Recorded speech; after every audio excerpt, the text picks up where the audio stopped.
The True History of One Piece, the final version. Hi everyone, it's Flying Panda. We first learn about the true history at the end of Alabasta. When Robin joins the crew, she flashes back to her conversation with Cobra. He asks why she lied to Crocodile, and she revealed that she was searching for his true history. This is the final part of the series of theories, which was written by Joe Frisco's Theories on Twitter. Please follow him there. The next thing we learned of the true history was the existence of the lost ancient city of Shandora, hidden in the clouds for 400 years. The golden city of Shandora had thought to be lost. Nico Robin found it in the skull's right eye. Robin finds multiple poneglyphs in the ruins of Shandora and discovers that the ancient city has been destroyed in an attempt to protect the poneglyphs from an invading enemy. From this we learned that in the past, at least 800 years ago, there was a war revolving around these poneglyphs inscribed with ancient texts. We learned in the O'Hara flashback that this was an event at the end of the Void Century. Water Gorosei protests the studying that poneglyphs is illegal because those who can might revive their ancient weapons. Clover does not mince his words. He expressed that history should not be hidden for those reasons. Clover asked them directly why did the people of the past engrave text on hard stone? Because they feared the message may be destroyed. This immediately connects us back to Skypiea and Shandora.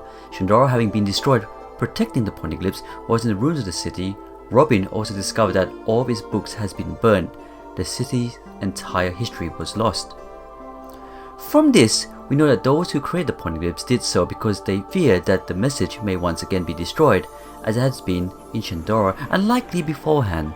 Now we know that the creators of the poneglyphs were the Kozuki.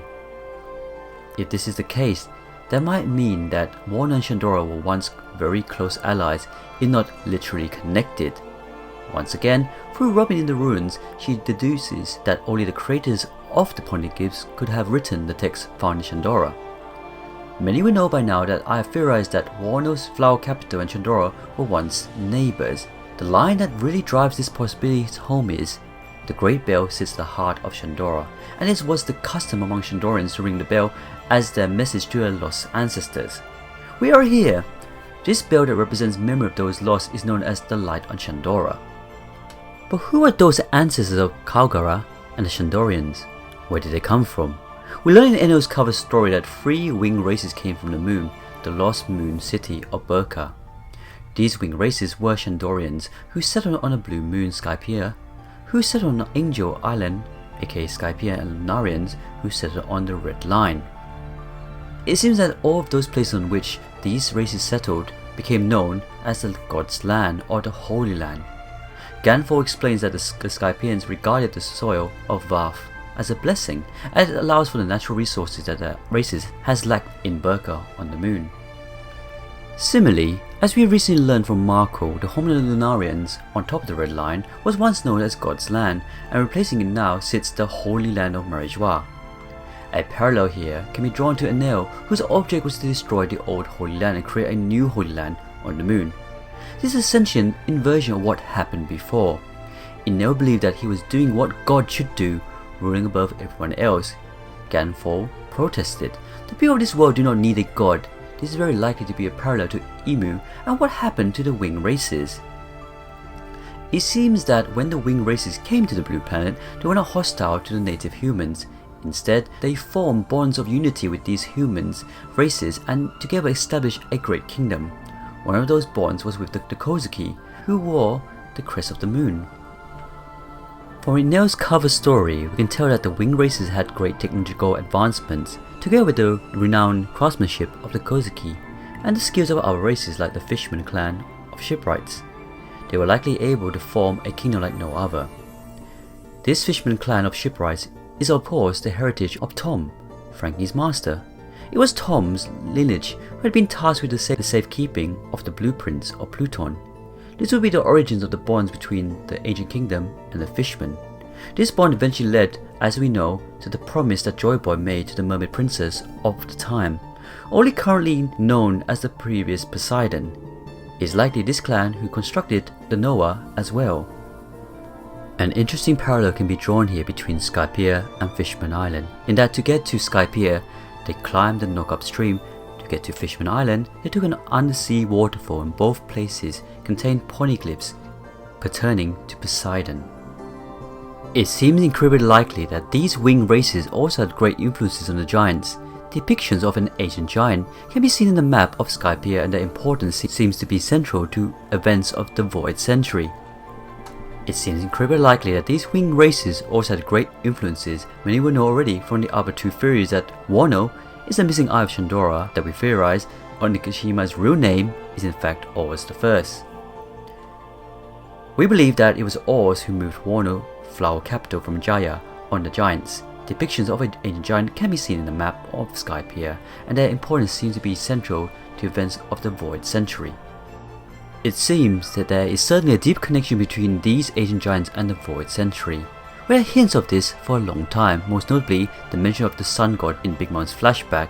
It seems then that all three of these winged races that came from the moon likely formed bonds with the races that lives on the blue planet, and together formed the ancient kingdom.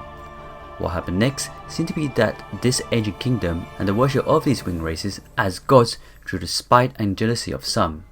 Interestingly, it's here the parallel to the Dressrosa can be made. Many will know already that Giola's abstract art is supposedly to retell the tragedy of Dressrosa. However, it seems evident that within this painting there are also abstract clues to the fate of the ancient kingdom.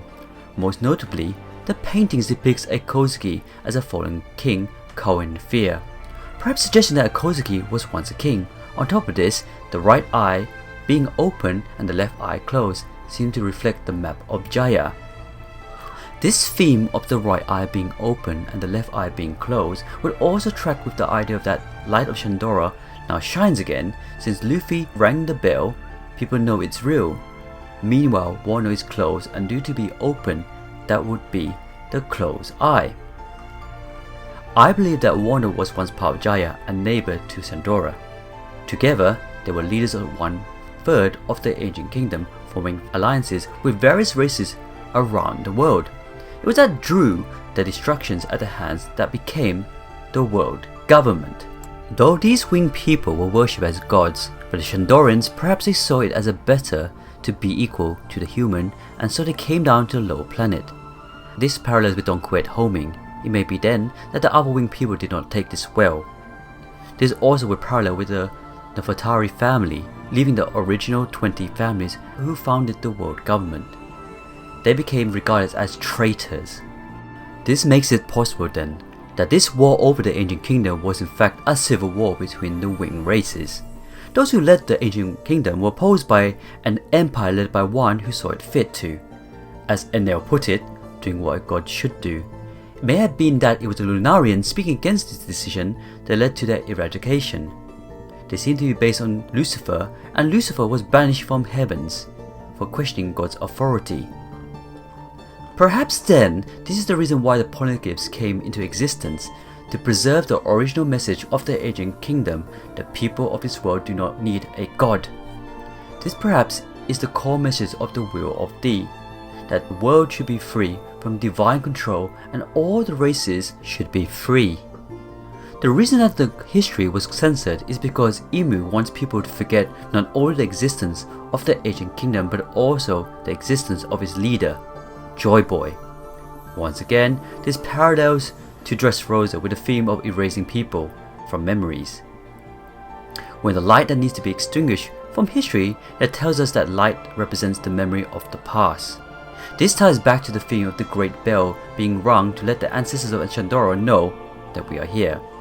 This also ties in to the line from Dr. Hiruluk, "A man dies when he's forgotten," and this really ties the world idea together.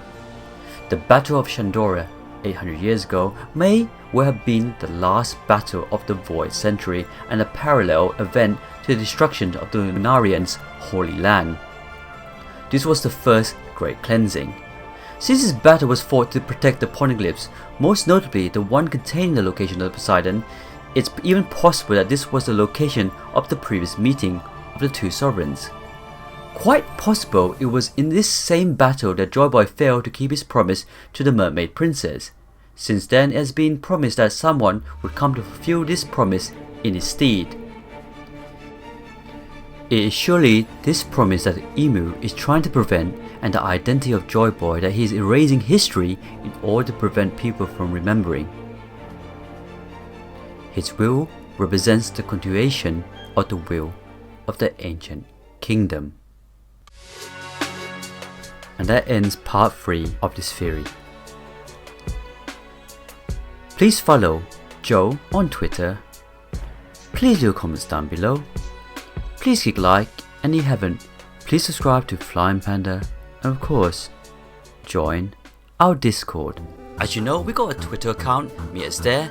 We got a Facebook, join us there. And also we got a Discord channel with over 2,000 members. We're a great admin team, great members. We always talk about our One Piece theories in this channel. We always talk about One Piece in general. We talk about films. We talk about games. So if you haven't already, see you there on the Discord channel. Flying Panda. One thing, I don't know why. It doesn't even matter how hard you try. Keep that in mind, I designed this rhyme. Explaining due time. All I know. Time is a valuable thing. Watch it fly by as a pendulum swings. Watch it count down to the end of the day. The clock ticks life away, it's so unreal. Didn't look out below. Watch time fly through out the window. Trying to hold on, but didn't even know. I wasted it all just to watch you go. I kept everything inside, even though I tried. It all fell apart. What it meant to be will eventually be a memory of a time when I tried so hard. Flying Panda. Yeah. Flying Panda. Here we go now.